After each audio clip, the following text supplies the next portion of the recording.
My daughter-in-law went crazy when I refused to give her the money from my ranch sale. "Learn to share. You're going to die soon anyway," she snapped.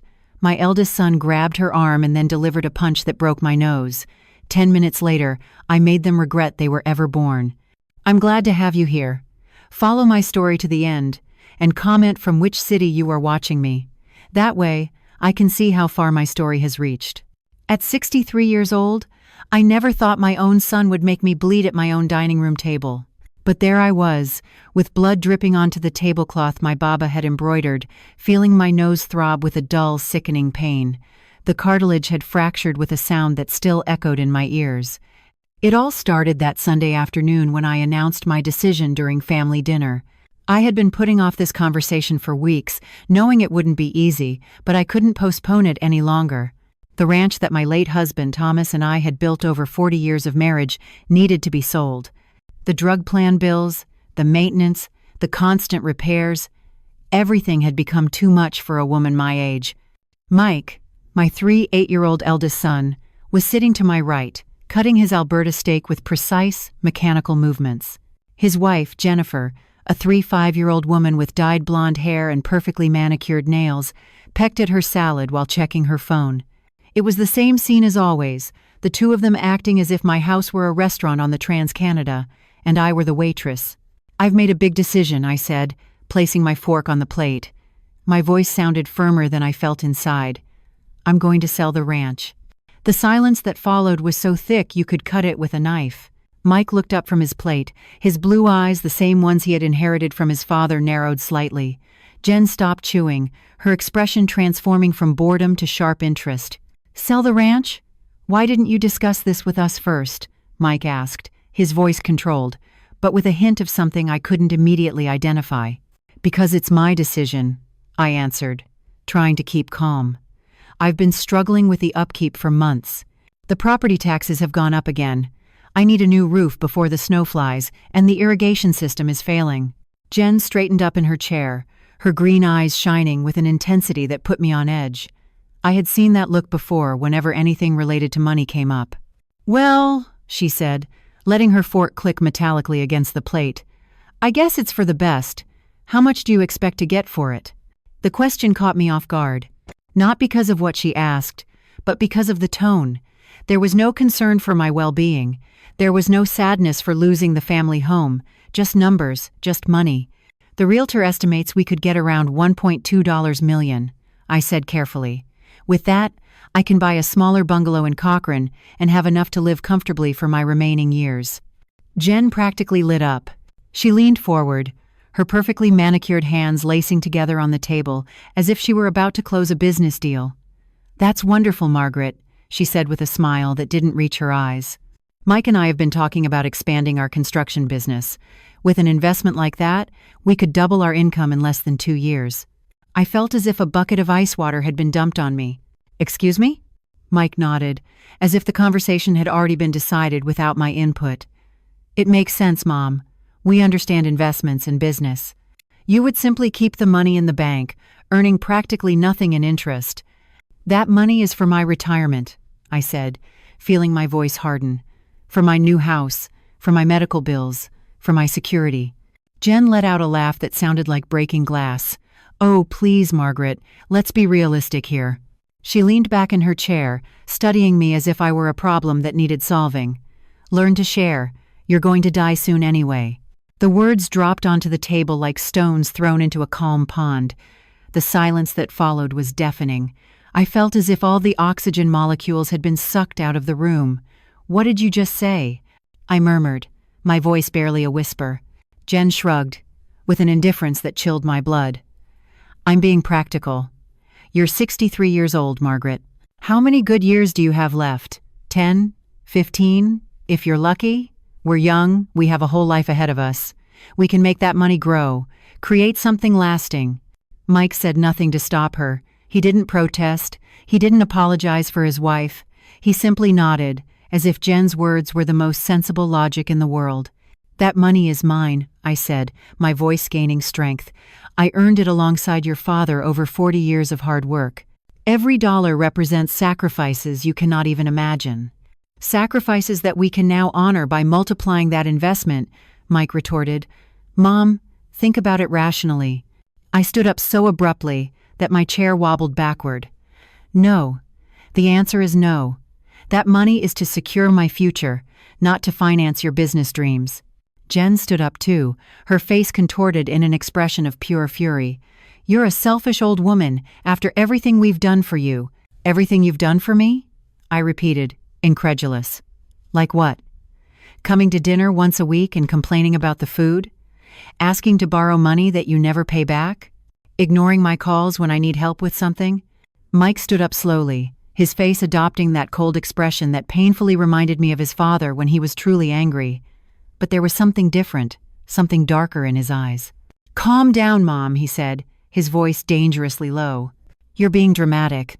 I'm not being dramatic, I replied, feeling years of pent-up frustrations begin to overflow. I'm being clear. My money, my decision. Jen took a step toward me, her eyes burning with a rage that scared me. Listen to me, old woman. That money belongs to us, as much as it belongs to you. We are family. Family doesn't talk about the death of their loved ones as if it were a financial convenience, I snapped at her. That was when Mike completely lost control. I saw him move toward me, his face twisted in anger, but my mind refused to process what was happening until it was too late. His hand connected with my face, and the pain was so intense and sudden that for a moment everything went white. I fell backward, my hand instinctively covering my face as I felt warm blood seeping between my fingers. The pain was sharp, throbbing.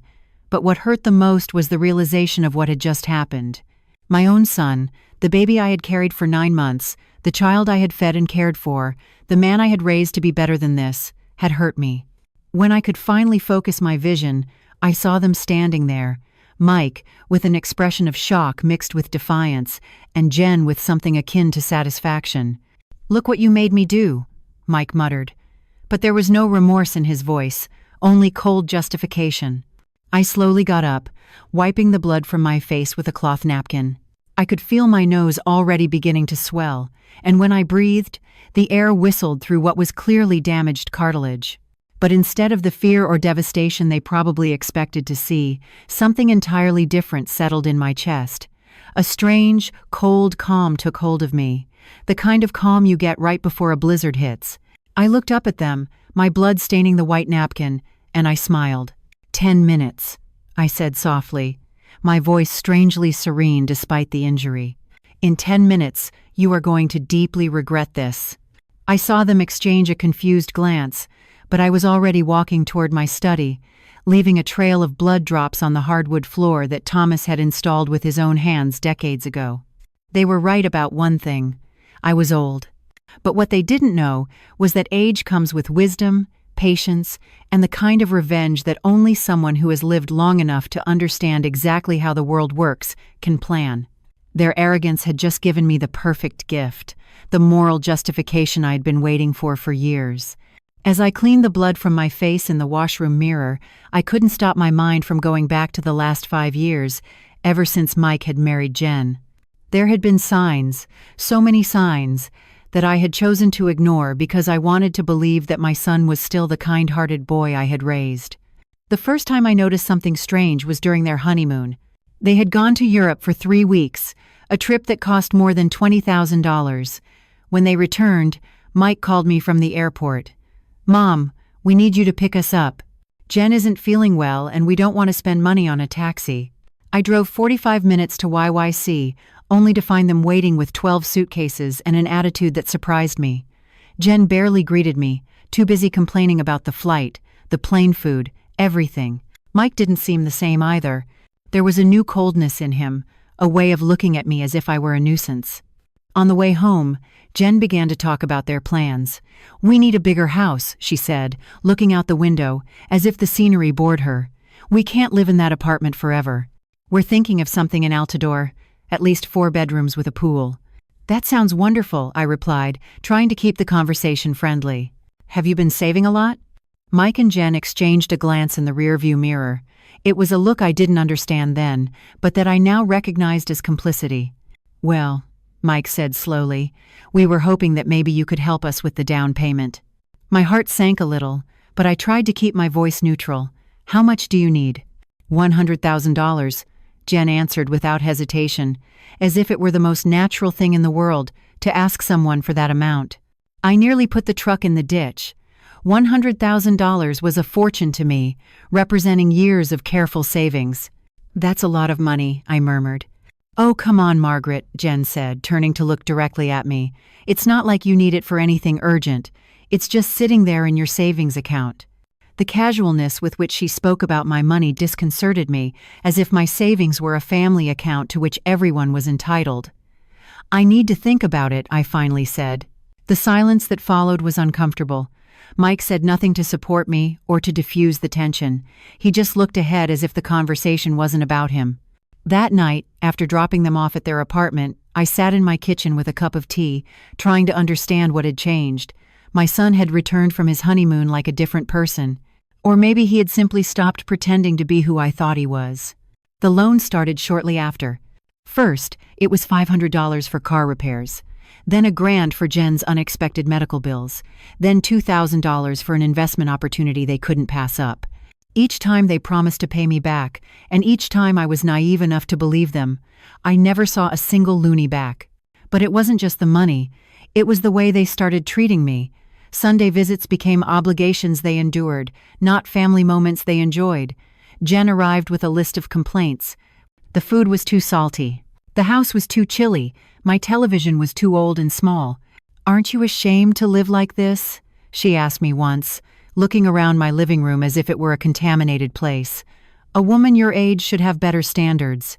Mike just laughed, as if his wife's insults toward his mother were entertainment. The breaking point should have been the incident on Tom's birthday. Every year on the anniversary of my husband's death, I prepared his favorite meal and put fresh flowers next to his photograph. It was my way of honoring his memory, something sacred to me. That day, in particular, Mike and Jen arrived without warning. They found the table set with Tom's photo and the flowers, and Jen openly scoffed. "This is creepy, Margaret. The man is dead. You need to get over it and move on." She picked up Tom's photograph and turned it face down. It's sickening to maintain these kinds of rituals. I waited for Mike to say something, to defend his father's memory, to defend me. Instead, he nodded. "Mom, Jen is right. This is too much. Dad's been gone for 5 years." I felt as if I had been slapped. Not only was she disrespecting Tom, but Mike was allowing his wife to dictate how I should process my grief. That night, I dialed the number of my sister Susan, who lived in Victoria. I needed to talk to someone who understood. "Susan," I told her, my voice breaking. "I think I'm losing Mike." "What do you mean?" I told her about Jen, about the loans, about how they treated my house like a cheap hotel and me like I was service staff. Susan sighed deeply. "Margaret, have you considered that maybe Mike was always like this? What if Jen didn't change him, but simply gave him permission to show who he truly was?" Her words haunted me for weeks. I began to remember things from Mike's childhood that I had overlooked or justified. His tendency to blame others when something went wrong, the way he manipulated situations to get what he wanted. Like Tom, when he was alive, he often told me that I was being too permissive with him. "You're raising him to think the world owes him something," Tom had warned me more than once. "One day, that's going to come back to bite you." But I had ignored those warnings, believing that my unconditional love would turn him into a better man. Last year, things worsened dramatically. Loans became demands, visits became inspections. Mike and Jen began to make comments about how irresponsible it was for a woman my age to live alone on such a large property. "It's dangerous," Jen insisted. "What if you fall? What if you have an accident? No one would know for days." "You should consider moving to a senior's lodge," Mike added. "You'd be safer. You'd have company." At first, I thought they were worried about my well-being, until I realized that every conversation about my safety ended with suggestions about what to do with the ranch. "You could rent it out," Jen suggested. "Or better yet, sell it to us. We'd take better care of you than any nursing home." The idea of selling them my home, the place where Tom and I had built an entire life together, horrified me. But they insisted week after week until their suggestions began to sound more like orders. 3 months ago, I decided to install a new security system. Not because I feared external intruders, but because I had started to suspect that Mike had keys to my house and was entering when I wasn't home. Small things had been out of place. Papers moved, drawers I remembered closing appeared ajar. The system included discrete cameras in the main areas. What I discovered broke my heart. Mike and Jen had been coming regularly when I was out shopping at Safeway or at my doctor's appointments. Not only were they going through my things, but they were also recording videos of themselves mocking my house, my belongings, me. In one of the videos, Jen held up one of my favorite dresses, laughing. "Look at this," she was telling Mike. "Can you believe someone wears something so hideous? When we move in here, we're going to have to burn all these old lady clothes." "When we move in here," Mike repeated, looking at the camera he didn't know was recording. "I hope we don't have to wait much longer. She's taking too long to realize she can't live alone anymore." My blood ran cold. They weren't just waiting for me to move out. They were planning to take over my house. In another video, I saw them checking my bank statements that I kept on my desk. Jen took pictures with her phone, while Mike calculated numbers on his calculator. With what she has in savings, plus the value of the house, we're talking about more than $1.5 million, Mike said. "If we convince her to sell the house to us for half its value, we could have everything settled." "What if she refuses?" Jen asked. Mike shrugged. "Then we would have to be more creative. A woman her age, living alone. Accidents happen." Those words chilled me to the bone. My own son was talking about accidents as if it were a viable option. But the worst of all came last week. I installed an app on my phone that allowed me to access the cameras remotely, and one afternoon while I was at the grocery store, I received a motion alert. Mike and Jen were in my house again, but this time they had company. A man I didn't recognize was with them, checking the structure of the roof beams and the electrical installations. "If something were to happen to the old woman," I heard Jen say, "how long would it take for someone to notice?" The stranger, who was apparently some kind of contractor, replied, "Depending on when it happens, we could have several days, maybe a week, before someone came looking for her." Mike nodded, taking notes. "And how hard would it be to make it look like a natural accident, electrical or structural?" The man asked. I had to hold on to the shopping cart to keep from fainting. My son and his wife were literally planning my death. That night after they left, I sat in my kitchen trembling, not from fear but from a cold, calculating anger that I didn't know I possessed. They had crossed a line from which there was no return. I started planning. I knew I needed help, but I had to be careful. I couldn't involve the RCMP without solid evidence, and Mike was skilled at manipulating situations to his advantage. Instead, I contacted my lawyer, David McLean, with whom Tom and I had worked for years. "David," I told him during our private meeting, "I need to make some changes to my will, and I need to know exactly what my legal options are if someone is planning to harm me." David looked at me over his glasses. "Margaret, is everything all right?" "No," I answered honestly. "But it's going to be." Over the next 2 weeks, David and I worked on a plan that would protect me and ensure that Mike and Jen could never benefit from their cruelty, but I needed the perfect moment to execute it. I needed them to reveal their true intentions in a way they couldn't deny. Tonight's dinner had been that opportunity. Their violence, their disregard for my life, their demands for the ranch money. Everything had been recorded by the cameras they didn't know existed. As I looked at myself in the washroom mirror, my nose swollen and my eyes already beginning to bruise, I smiled for the first time in months. Mike and Jen had been playing a game they thought only they knew. What they didn't know was that I had been playing a completely different one. And I had just won. It was time to collect. I returned to the dining room with a clean dish towel pressed against my nose, walking slowly to create maximum tension. Mike and Jen were exactly where I had left them, but something had changed in their body language. Mike was pacing nervously near the window, while Jen had sat down again, but her fingers were drumming impatiently on the table. "Are you done with your drama?" Jen asked when she saw me enter. Her voice had a hint of anxiety that she tried to disguise with sarcasm. I sat down slowly in my chair, carefully placing the blood-stained towel on the table, right where both of them could clearly see it. It was a silent reminder of what had just happened. "You know," I said, my voice surprisingly calm, "for the last 5 years I've been wondering if I really knew you. If the son I raised and the woman he chose were the people they pretended to be when they came to visit me. Mike stopped by the window. "Mom, you're being overly dramatic about this." "Dramatic?" I repeated, gently touching my swollen nose. "Do you think this is dramatic, Mike? Because for me, this is clarity." Jen leaned forward, her eyes narrowing. "Clarity about what?" I smiled, and I could see how that smile made them uncomfortable. It was not the smile of a victim. It was the smile of someone who finally had all the cards in her hands. "Clarity about who you really are," I said, slowly standing up. "About what you've been planning. About what you really think of me." I walked toward the china cabinet where I kept my crystal glasses, the same ones Tom had given me on our 20th anniversary. I picked one up and held it to the light, as if examining its purity. "For example," I continued, without looking directly at them, "now, I know that you've been entering my house when I'm not here, that you've been checking my bank statements, that you've been taking photographs of my financial documents." The silence that followed was so heavy that I could practically feel it pressing against my chest. When I finally turned to look at them, Mike's face was pale, and Jen had stopped fiddling with her nails. "We don't know what you're talking about," Mike muttered, but his voice sounded hollow, unconvincing. "No?" I asked, tilting my head. "Don't you know about the man you brought last week either? The one who was checking my electrical installations and the roof beams?" Jen stood up so abruptly that her chair wobbled. "You're a paranoid old woman. No one has been in your house." "Jen," I said softly, "do you remember what you told that man about how long it would take for someone to notice if something happened to me?"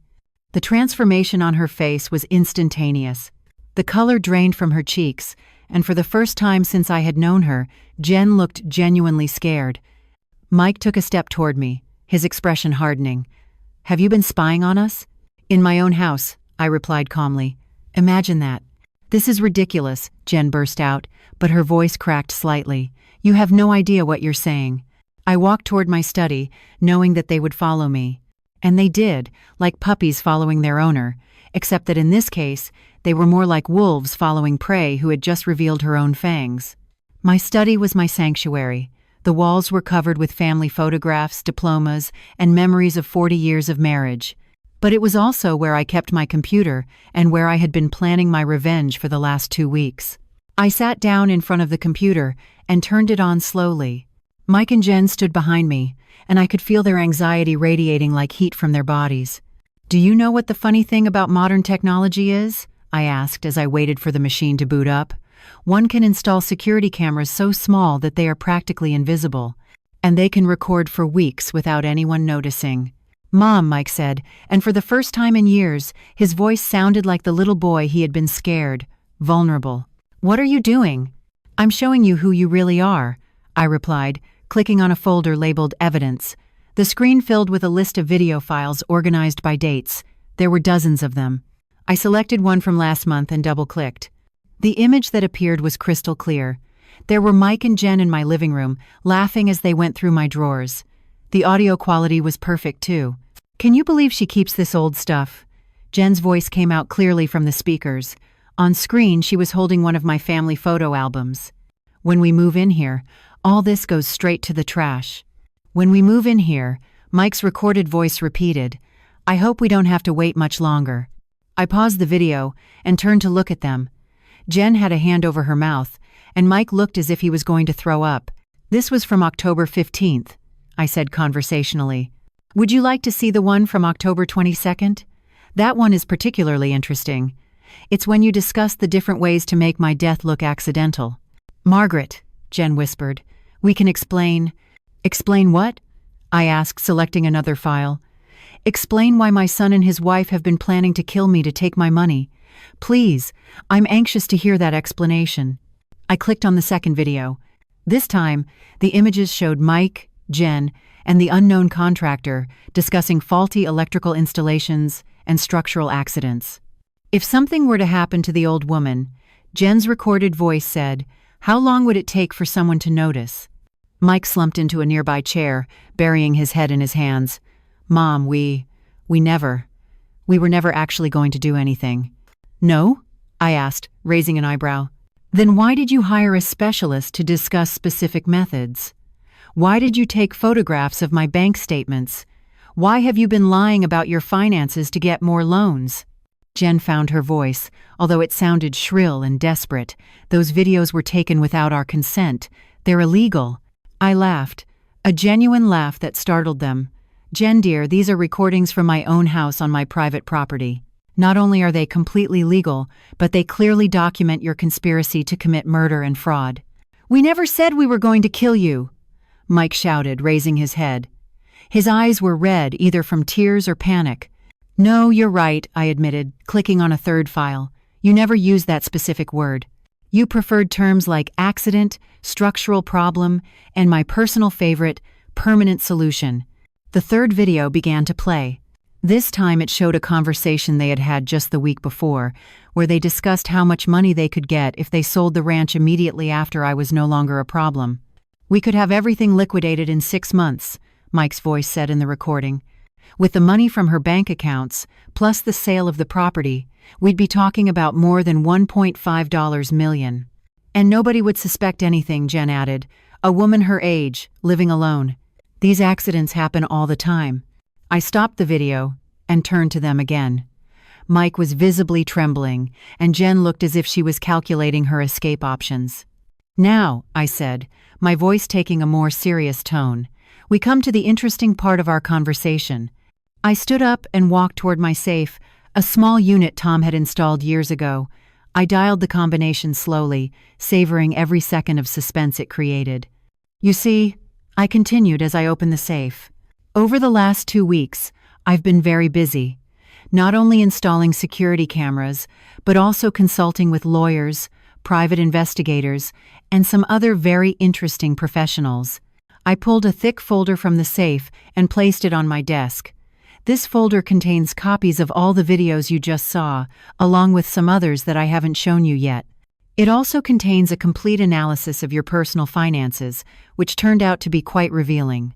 Mike and Jen exchanged a look of pure panic. For example, I continued, opening the folder, I discovered that your successful construction business actually owes more than $350,000 in commercial loans, that you have been lying to the CRA for the last 3 years, and that Jen has been using credit cards under false names.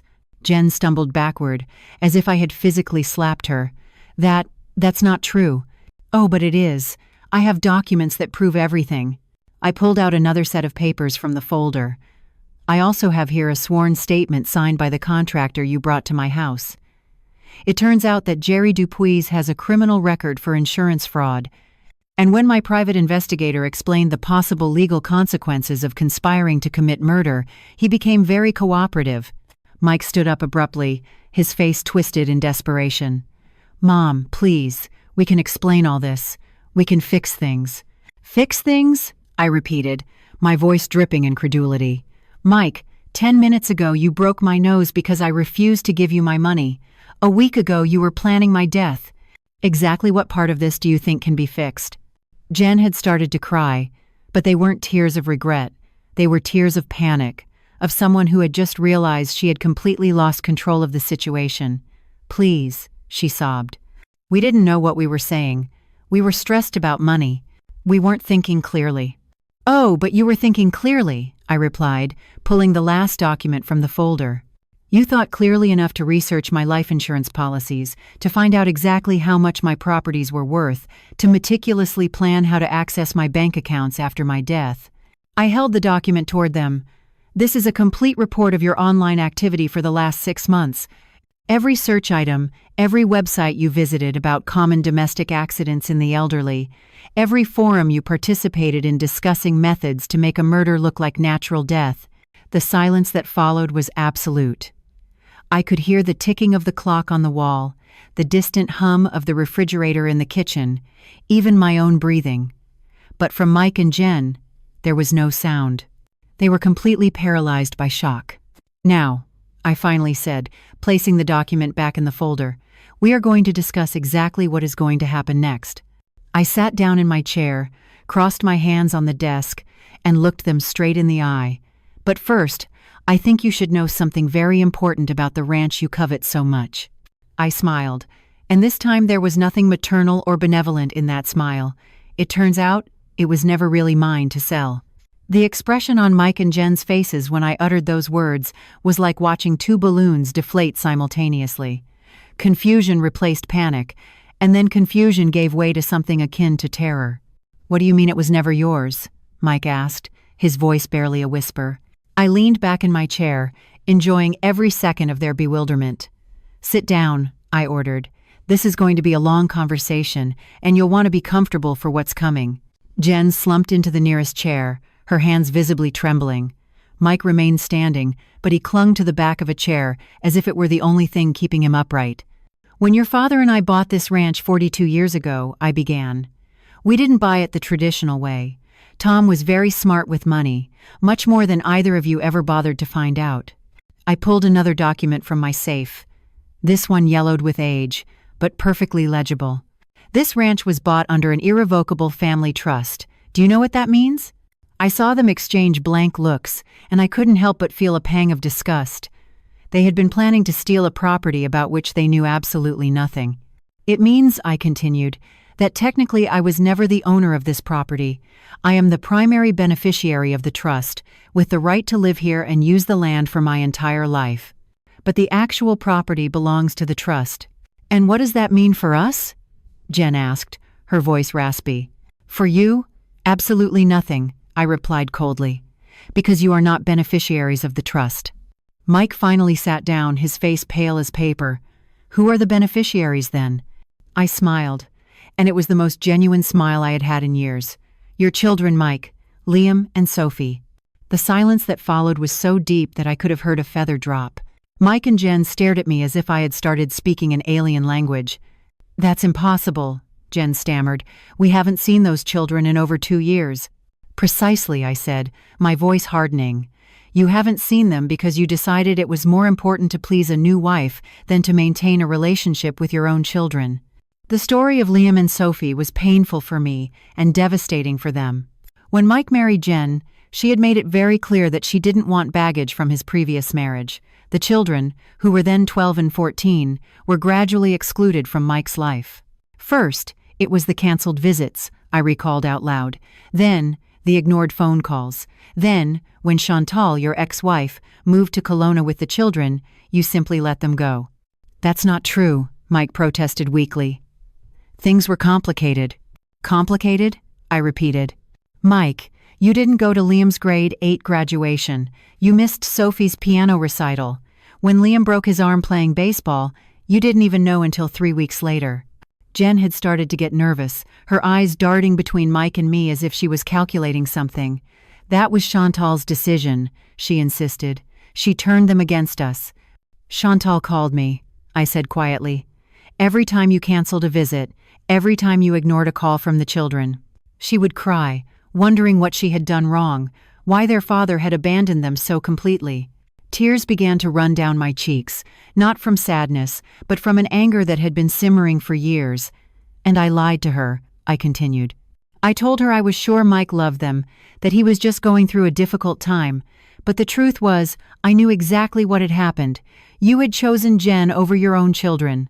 Mike tried to interrupt, but I held up my hand to silence him. 3 years ago," I continued, "when I realized that the two of you were more interested in my money than in a real relationship with me, I started to wonder about my true grandchildren. So, I contacted Chantal. I pulled out my phone and searched through my photos until I found what I was looking for. I showed them to Mike and Jen, a recent photo of 2 beautiful teenagers smiling next to a woman who had aged gracefully. "Liam is 17 now," I said. "He's the captain of his school's debate team and wants to study law. Sophie is 15. She's first violinist in the Okanagan Youth Orchestra and wants to be a veterinarian." Mike looked at the photo as if I had shown him ghosts. "They are incredible children," I continued. "Smart, kind, hard-working. Everything you could have been if you hadn't chosen the easy path at every opportunity." "Why are you telling us this?" Jen asked, although I think she already knew the answer. "Because for the last 2 years I have been in constant contact with them," I replied. "I have visited them 5 times in Kelowna. They have come here 3 times when you were out of town. We have built the relationship that their father destroyed." Mike looked like he was going to faint. "You've been seeing my children without telling me?" "Your children?" I repeated disdainfully. When was the last time you talked to either of them, Mike? Do you remember their birthdays? Do you know what grade they are in? He didn't answer, because he couldn't. He didn't know anything about his own children. Liam turned 17 last month, I said. I gave him his grandfather Tom's watch, the one you assumed you would one day inherit. Sophia took first place in a provincial violin competition 2 weeks ago. I sent her flowers and took her out to dinner when she came to visit me. I walked toward my desk and pulled out another folder, this one labeled Family Trust. Tom established this trust not only to protect the property, I explained, but to ensure that it passed to future generations who truly valued family. He wrote a very specific clause about the conditions under which beneficiaries could be changed. I opened the folder and read directly from the document. In the event that any direct heir demonstrates disregard for family values, abandons their own children, or shows violence toward the trust administrators, their rights shall be automatically transferred to the next generation. Mike finally understood where this was going. Mom, you can't do that. It's already done, I replied simply. Your aggression tonight was the final qualifying event. The lawyers have been notified, and the paperwork is being processed right now. I pulled out my phone again and dialed a number. They answered after the second ring. Mr. McLean, this is Margaret. Yes, it just happened. They have everything recorded. Perfect. Proceed with the documents we discussed. I hung up and smiled at Mike and Jen. In 48 hours, I said, Liam and Sophie will officially be the heirs to this ranch. They will also be the beneficiaries of my life insurance, my savings accounts, and everything else you thought you could steal. Jen stood up so abruptly that she knocked over her chair. This is insane. Those kids don't even really know you. They know me better than you have ever known me, I retorted. Liam helped me install the security cameras the last time he was here. Sophia was the one who suggested I hire a private investigator when I told her about your unauthorized visits. The revelation hit them like a slap. Not only had I been in contact with the grandchildren they had abandoned, but we had been working together to protect me from them. In fact, I continued, enjoying every moment of their shock, it was Liam and Sophie who convinced me to document everything before confronting you.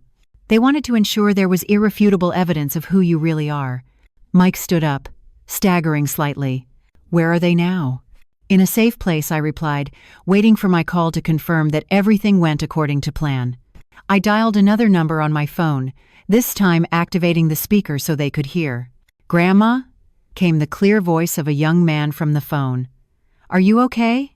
I'm perfect, Liam, I answered without taking my eyes off Mike. Everything went exactly as we predicted. Did Dad really hurt you? Asked another voice, feminine and worried. Sophie. He fractured my nose, I confirmed. But don't worry, the lawyers already have all the evidence they need. Dad? Liam said, and for the first time in the conversation, he addressed Mike directly. Can you hear me? Mike was paralyzed, looking at the phone as if it were a venomous snake. We want you to know, Liam's voice continued, that Grandma told us everything, about what you've been planning, about the videos, about the man you brought to plan her accident. It's disgusting, Sophie added, her voice trembling with emotion. How could you even think about harming Grandma? Jen snatched the phone from my hands. You don't understand anything. You're just children. Your father loves you. If he loved us, Liam replied with a calmness that painfully reminded me of Tom, he wouldn't have abandoned us years ago. And if he loved Grandma, he wouldn't be planning to kill her for money. Besides, Sophie added, we're not children anymore. We're old enough to understand exactly what kind of people you are. Jen dropped the phone as if it had burned her. Liam, Sophie, I said, picking up the phone, why don't you tell your father about the surprise we've been planning? Oh, right, Liam said, and I could hear the smile in his voice.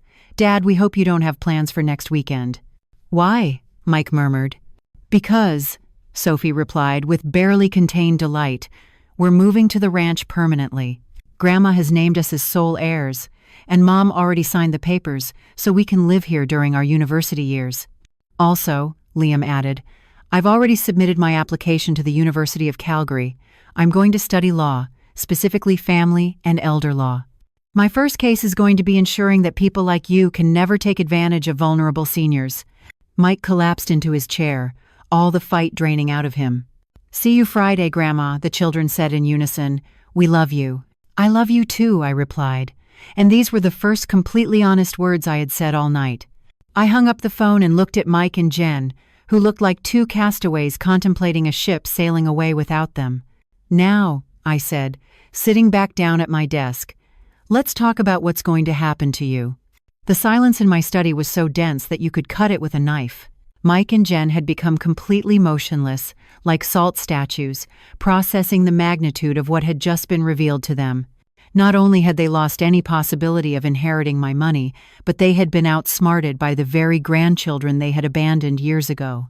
I slowly got up from my chair and walked toward the window that overlooked the backyard. Tom had planted those rose bushes for our 10th anniversary, and every spring they continued to bloom, beautiful and resilient despite the winter frosts and summer droughts. "You know," I said, without turning toward them, "for the last 5 years, I have constantly wondered if I had failed as a mother. If I had somehow raised a son capable of planning his own mother's murder for money." I heard Mike shift uncomfortably in his chair. "But after the last few weeks watching you, documenting your every action, talking to Liam and Sophie about what they remembered from their childhood, I finally understood something." I turned to face them directly. "I didn't fail as a mother, Mike. I failed as a judge of character. I gave you too many chances. I made too many excuses. I ignored too many warning signs." Mike finally found his voice, although it sounded hoarse and desperate. "Mom, we can still fix this. We can go to family therapy. We can." "Family therapy?" I repeated, touching my swollen nose. "Mike, less than an hour ago, you fractured my nose at my own dining room table.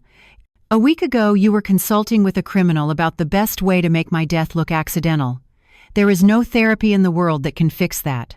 Jen had remained silent since the phone call with the grandchildren, but now she stood up abruptly, her face contorted in fury. "This is ridiculous," she screamed. "Those brats are going to destroy everything we've worked for." "What you've worked for?" I asked, genuinely curious. "Jen, your only job for the last 5 years has been to manipulate my son into abandoning his responsibilities and planning ways to steal my money.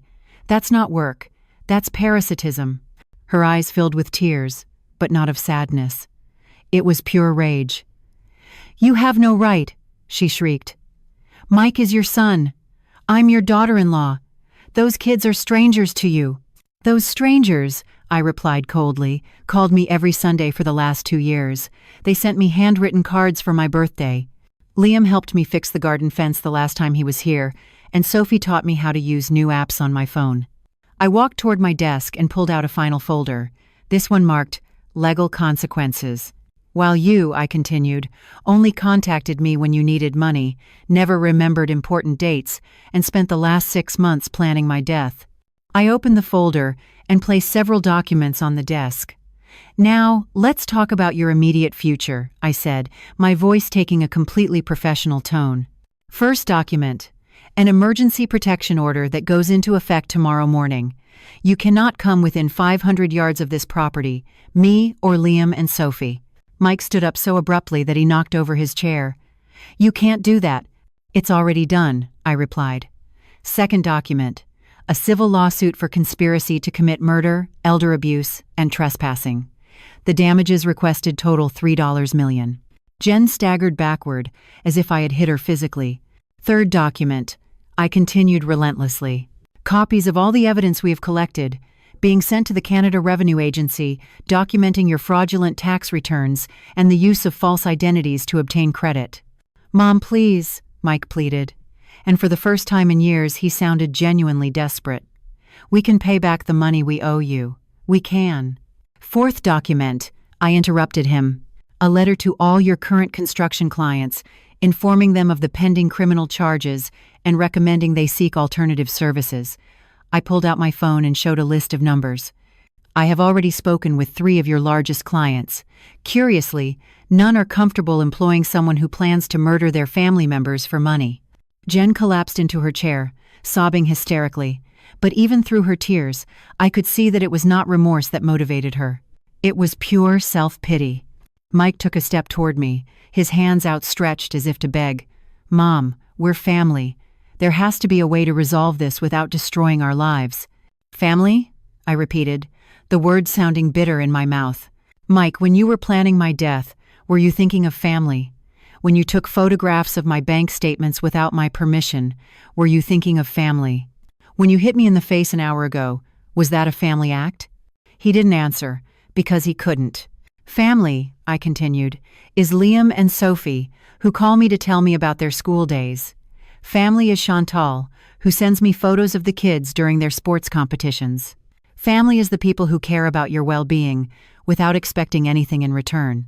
I walked toward the office door, clearly indicating that the conversation was over. You, I said, turning to look at them one last time, are criminals who share my DNA, that is all. Mike made one last desperate attempt. What if we promise to change? What if we move away and never bother you again? I laughed, a short, humorless laugh. Mike, 5 years ago when you started borrowing money from me, you promised to pay it back. 3 years ago when you canceled Liam and Sophie's Christmas visit, you promised to make it up to them. 6 months ago, when I asked you directly if you had been in my house without permission, you promised you would never do such a thing. I approached him until we were face to face. Your promises are worthless, I said in a low voice, and I am no longer interested in hearing them. The front doorbell rang, and I smiled. Perfect. That must be Constable Dhaliwal. I called the RCMP after you hit me to report the assault and file formal charges. Mike paled to the color of the wall. Also, I added casually, I hired a private security service that will be patrolling the property 24 hours a day until Liam and Sophie move in here permanently. The doorbell rang again, more insistently this time. I suggest you cooperate fully with Constable Dhaliwal, I said, walking toward the front door. Resisting will only make things worse for you. I opened the door to find Constable Dhaliwal, a middle-aged man I had spoken with on the phone. Behind him was another younger officer. Mrs. Anderson, Constable Dhaliwal said, removing his hat, we received your call about a domestic assault. Yes, I replied, carefully touching my swollen nose. My son hit me when I refused to give him money. Everything is documented on video. His eyes hardened. Violence against seniors was something the local RCMP detachment took very seriously. Where are the perpetrators now? In my study, I replied, guiding them inside. I also have extensive evidence of their conspiracy to plan my death and steal my property. As we walked down the hallway, I heard desperate voices coming from the study. Mike and Jen were arguing in furious whispers, probably trying to coordinate their stories. When we entered the study, both stood up immediately. Mike tried to force a smile, but it faded when he saw the serious expression of the officers. Officers, he said, trying to sound casual. Is there some misunderstanding? Michael Anderson, Constable Dhaliwal interrupted. You are under arrest for assault causing bodily harm. You have the right to remain silent. While Constable Dhaliwal read Mike his Miranda rights, the younger officer approached Jen. Ma'am, we also need to speak with you about charges of conspiracy and trespassing. Jen started sobbing again, but this time there was real panic in her tears. This is unfair, she shouted as Mike was handcuffed. She set us up. Ma'am, Constable Dhaliwal said with professional calm. Recording criminal activity on your own property does not constitute a setup. It constitutes evidence. As the officers escorted Mike and Jen toward the door, Mike turned to me one last time. Mom, he said, his eyes desperate. Please, don't do this. I looked at him for a long moment, memorizing his face. My son, the baby I had held in my arms, the child I had raised to be better than this. Mike, I said softly, you already did this. I am just documenting the consequences. I watched them leave from my window. Mike in the back of one patrol car, Jen in another. Their cars would remain in my driveway until someone came to pick them up. Silent reminders of the night I finally got my life back. When the red and blue lights disappeared in the distance, I pulled out my phone and dialed a familiar number. Liam? It's Grandma. Yes, it's all over. Your father and Jen are arrested. No, I'm fine. A little bruised, but fine. Can you put Sophie on? Sophie, sweetheart, pack your things. Your new home is waiting for you. I hung up the phone and stood in the silence of my house. For the first time in years, it was truly mine again. And for the first time in years, I actually had a family. 6 months later, I woke up to the sound of laughter coming from the kitchen. For a moment, I lay in bed, listening to the voices of Liam and Sophie as they prepared breakfast, animatedly discussing some television show they had watched the night before. It was a sound I never thought I would hear in this house again, the sound of a real family. I slowly got up, my bones protesting slightly. At 63, mornings weren't as easy as they used to be. I put on my favorite robe, the one Tom had given me on our last anniversary. When I went downstairs, the aroma of bacon and pancakes filled the air. Sophie was standing in front of the stove, her brown hair pulled back in a messy ponytail, wearing one of my aprons that was too big for her. Liam was sitting at the table, a laptop open in front of him as he reviewed what looked like university applications. "Good morning, Grandma," they said in unison when they saw me enter, and my heart filled with a warmth I had forgotten existed. "Good morning, my loves," I replied, kissing each of them on the forehead. "How did you sleep?" "Ah, better than ever," Sophie replied, flipping a pancake with the skill of someone who had been perfecting the technique for months. "Although, I think I heard the neighbors' horses again last night." "Probably," I said, pouring myself a cup of the coffee Liam had made. He had inherited Tom's talent for making the perfect cup of coffee. The Morrisons have 3 new horses. They're trying to get them used to the area. Liam looked up from his laptop, smiling. "I heard back from the University of Calgary yesterday." My heart skipped a beat. Liam had been working tirelessly on his applications, determined to study law, as he had promised that night 6 months ago. "And?" I asked, trying to keep my voice calm. His smile widened into a full grin. "Accepted, with a full merit scholarship." Sophie screamed with joy, momentarily abandoning the pancakes to hug her brother. I remained motionless for a moment, processing the news, before tears began to run down my cheeks. "Oh, Liam," I murmured, joining the group hug. "I am so proud of you." "I couldn't have done it without you, Grandma," he said, his voice slightly choked with emotion. "Without this place, without your support, neither of us would be where we are now." It was true. The last 6 months had been transformative for all of us. After years of being ignored by their father, Liam and Sophie had flourished in an environment where they were valued and supported. Their grades had improved dramatically, their confidence had grown, and most importantly, they had begun to heal from the wounds that Mike had caused with his abandonment. "What about you, Sophie?" I asked, serving myself a plate of pancakes. "How are the auditions for the Calgary Youth Orchestra going?" Sophie's eyes lit up. "The audition is next week, but my violin teacher says I have a really good chance, and if I get in, there's a summer tour to Europe." "You'll go," I said confidently, "and I'll be in the front row at your first concert." We sat down to eat breakfast together, something we did every morning since they had moved in permanently. It was a simple routine, but it meant everything to me. For years, I had eaten alone at this table, remembering the days when Tom sat across from me, planning our day or sharing stories from his work. Now the table was full of life again. "Grandma," Liam said after a moment, his tone becoming more serious. "We heard news about Dad yesterday." My fork stopped halfway to my mouth. We had talked very little about Mike over the last few months, focusing instead on building our new life together. "What kind of news?" I asked carefully. "Mom called us," Sophie replied. Chantal had been wonderfully cooperative throughout the transition, even expressing relief that her children finally had a stable parental figure in their lives, even if that figure was their grandmother. Dad pleaded guilty to the charges. I felt a strange mix of relief and sadness. "And Jen?" "Her too," Liam said. "Apparently their lawyers told them the evidence was too solid to fight." Dad received 2 years in prison and 5 years of probation. Jen received 18 months and 3 years of probation.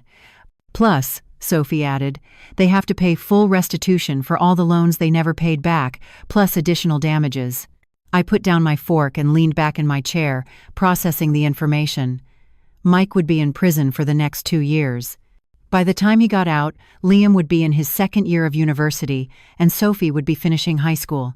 "How do you feel about that?" I asked. Liam and Sophie exchanged a look, one of those moments of silent communication that only siblings can share. "Sad," Liam finally replied, but not surprised, and honestly, relieved too. "Yes," Sophie agreed. "It's like we can finally stop waiting for him to change.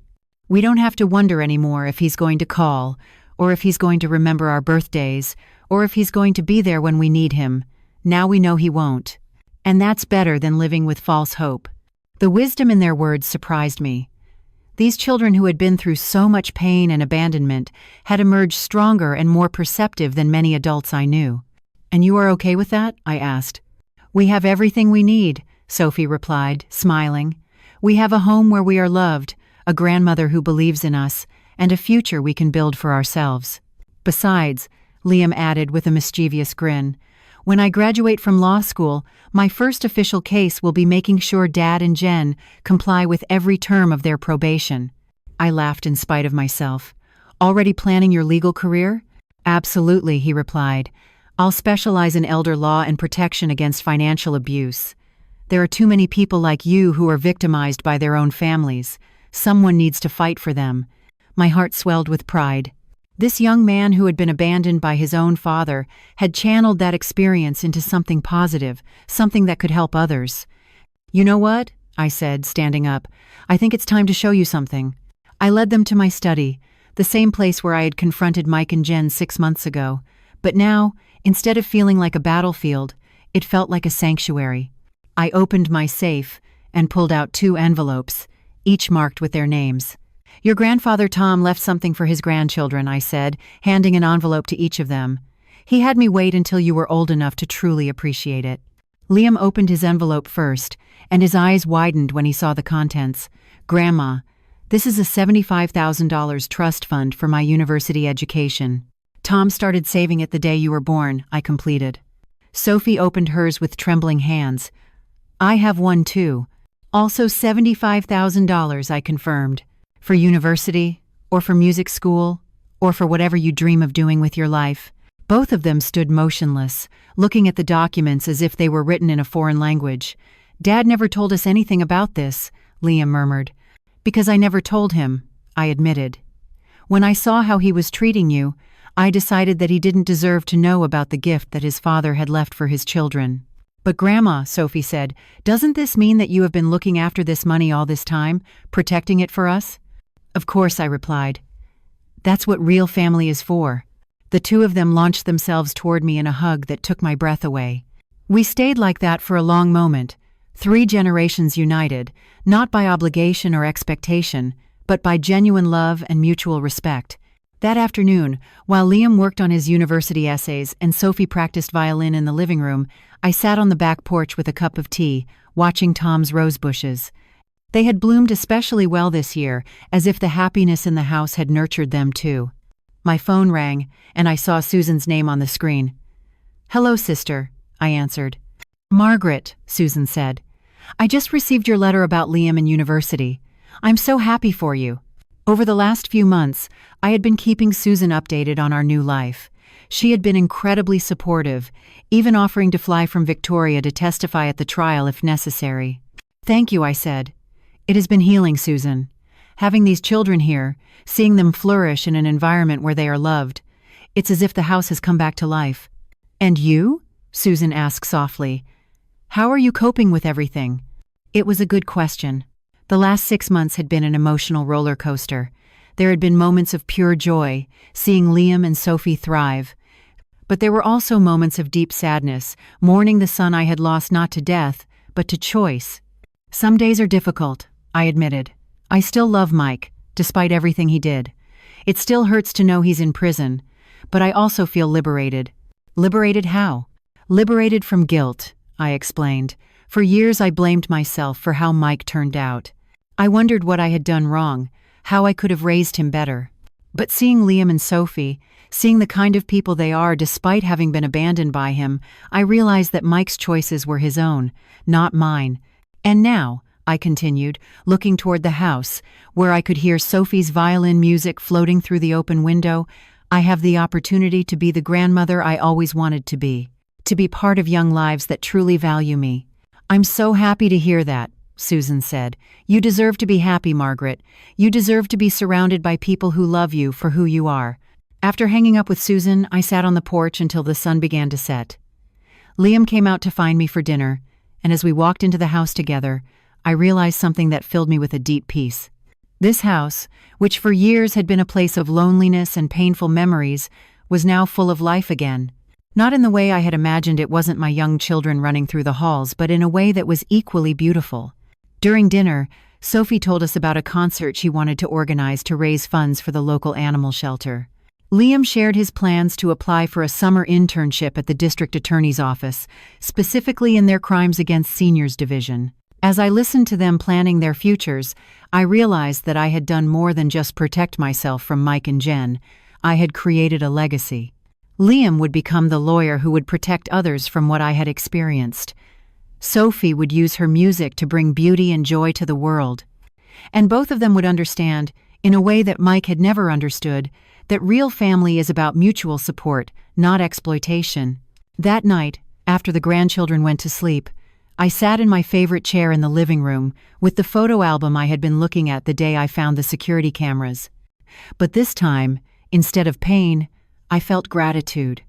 Gratitude for Tom, who had the foresight to establish the trust that had protected this land. Gratitude for Chantal, who had raised these wonderful children and had been generous enough to allow them to rebuild their lives with me. Gratitude for Susan, who had been my constant support.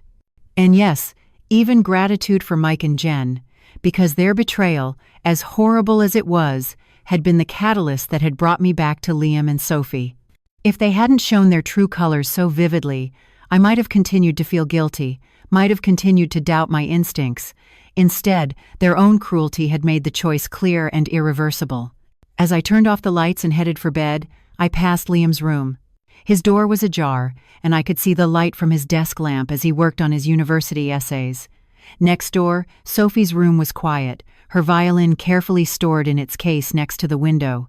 These children who had come to me wounded and abandoned now had a home where they could heal and grow. They had a bright future ahead of them, and I would have the privilege of being a part of it. For the first time in years, I fell asleep with a smile on my face, knowing that when I woke up in the morning, I wouldn't be alone. I would have a real family waiting for me in the kitchen, ready for another day of laughter, dreams, and the kind of love that doesn't come with conditions. The ranch that Mike and Jen had coveted so much was now truly a home again, and that, I decided as I drifted off to sleep, was the best revenge of all.